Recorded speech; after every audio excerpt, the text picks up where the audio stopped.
দেশ হবে সিরিয়া, এই দেশ হবে লিবিয়া, লেবানন, এই দেশ হবে জঙ্গিদের দেশ। এইটা কি করার জন্য আমরা যুদ্ধ করেছিলাম বন্ধুরা? আপনারা বলুন তো দেখি। আমরা তো এটা করার জন্য যুদ্ধ করি নাই। আমরা যুদ্ধ করেছিলাম অ্যাটলিস্ট এই দেশে গণতন্ত্র থাকবে,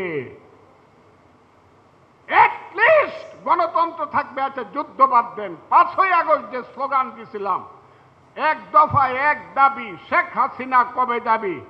এখন তো দেখি হায় রে হায়, শেখ হাসিনা কবে যাবি? শেখ হাসিনা তো গেছে গা, সময় তো চলে গেছে 1 বছর।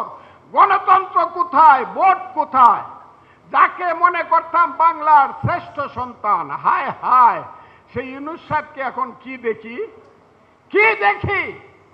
জনাব ইউনূস সাহেবকে দেখি উনি ক্ষমতাকে দীর্ঘায়িত করার জন্য, প্রলম্বিত করার জন্য, ক্ষমতার মসনদকে আঁকড়ে থাকার জন্য উনি বারে বারে এই ফোর্স, ওই শক্তি জাতীয় আন্তর্জাতিক শক্তির মাধ্যমে চক্রান্ত করে আমার দেশের সমুদ্র বন্দর অন্যকে দিয়ে দিতে চায়, আমার দেশের সেন্ট মার্টিন দ্বীপ বিদেশিদেরকে ওই স্টিমার লাগাইয়া দিতে চায়, আমার দেশের গাজা উপত্যকা বানানোর জন্য আরাকানকে করিডোর দিতে চায়। এটাকে আপনারা দিতে চান বন্ধুরা? সারা জীবন যুদ্ধ হবে। আমি থাকবো না, আপনি থাকবেন না, ইউনূস সাহেব থাকবে না, কিন্তু এই দেশে কিন্তু ওই সেন্ট মার্টিন দ্বীপ যদি চলে যায়, বিদেশের একটা স্টিমার লাগায় রাইকা শুধু বন্দুকের নলটা বাংলাদেশের উত্তর দিকে দিয়া দিবে, আপনি নিশ্চুপ করে থাকবেন। আপনি হবেন গোলামের ছেলে গোলাম, আপনি হবেন দিয়েগো গার্সিয়া, আপনি হবেন ফিলিপাইন, আপনি হবেন পৃথিবীর একটা অধিকৃত দেশ যদি সেন্ট মার্টিনে শক্তিমান দেশের স্টিমার লাগায় দিতে পারে। আমি তো জানি লাগায় দিবে। সেন্ট মার্টিনের সমস্ত অধিবাসীকে এখান থেকে তাড়াইয়া দেওয়া হচ্ছে। আমি বলতে চাই, ইউনূস সাহেব বলেছে আমরা সমুদ্র বন্দর দিয়ে দিব, যদি কেউ তার প্রতিবাদ করে তাদেরকে প্রতিহত করতে হবে। আমি বলছি ইউনূস সাহেব, আপনাকে আমি সম্মান করি, বেশি কথা কইেন না, অথবা দুধ দিয়া মাখায়েন না। আপনি সমুদ্র বন্দর দিবেন, আমি প্রতিবাদ করলাম এবং করব, দেখি আপনি আমাকে প্রতিহত করেন। চট্টগ্রামের সমুদ্র বন্দর দিয়ে দিলে বাংলাদেশের কিচ্ছু থাকে না বন্ধুরা। এই যে দেশ, এই দেশে এখন সবাই অনিরাপদ, কারো মানিজ্যতের কোনো গ্যারান্টি নাই।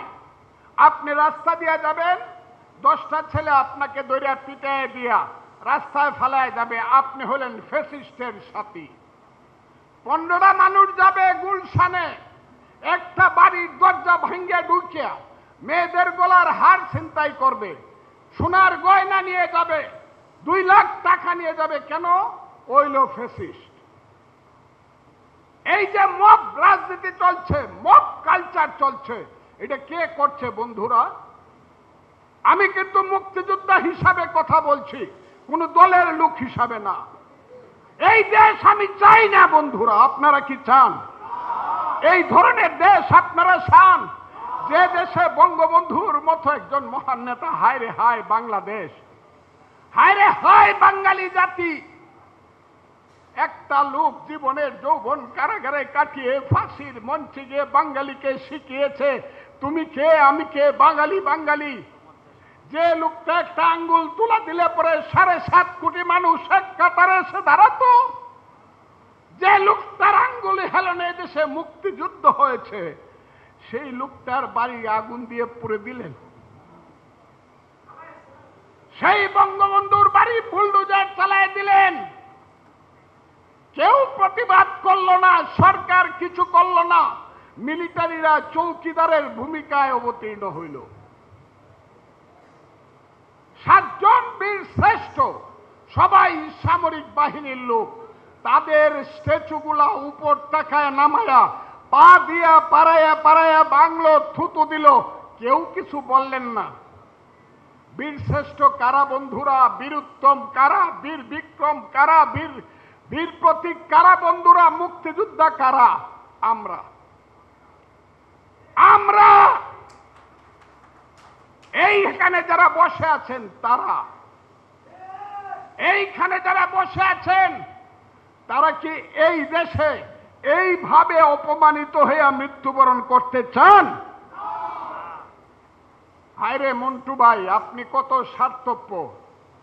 আপনি তো গিয়া বাইচা গেছেন, আপনি তো মরে বেঁচে গেছেন আমার মন্টু ভাই। আমরা তো বাইচা রইছি অপমানিত হইয়া মরবার জন্য। আপনি মরে বাচ্চা গেছেন মন্টু ভাই, আমরা বাইচা রইছি গলায় জুতার মালা নেওয়ার জন্য, গালে জুতার বাড়ি খাওয়ার জন্য। মুক্তিযোদ্ধা মুক্তিযোদ্ধা শুনলেই মারতে আসে। আজকে শুনলাম একটা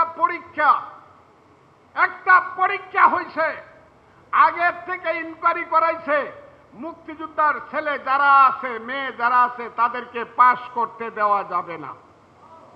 আমি আজকে শুনছি বড় পরীক্ষা, সেই পরীক্ষা বিসিএস হতে পারে, সেই পরীক্ষা শিক্ষকের পরীক্ষা হইতে উঁচু স্তরের শিক্ষক, একদম রেড মার্ক লাল কালি দিয়া ক্রস দেওয়া হয়েছে, মুক্তিযোদ্ধার সন্তান বা নাতি যে তারে কোনো চাকরি দেওয়া যাবে না। এই যে দেশ, এই দেশে কি আপনারা বাঁচতে চান মাথা নিচু করে নাকি প্রতিবাদ করে মরতে চান? আপনারা বলুন। আপনাদের তো বয়স হয়েছে, আমারও বয়স হয়েছে। যতই আমারে দেখেন, আমি কিন্তু আপনাদের সবার চেয়ে ছোট না। আমারও ৭৭ বছর বয়স। আমি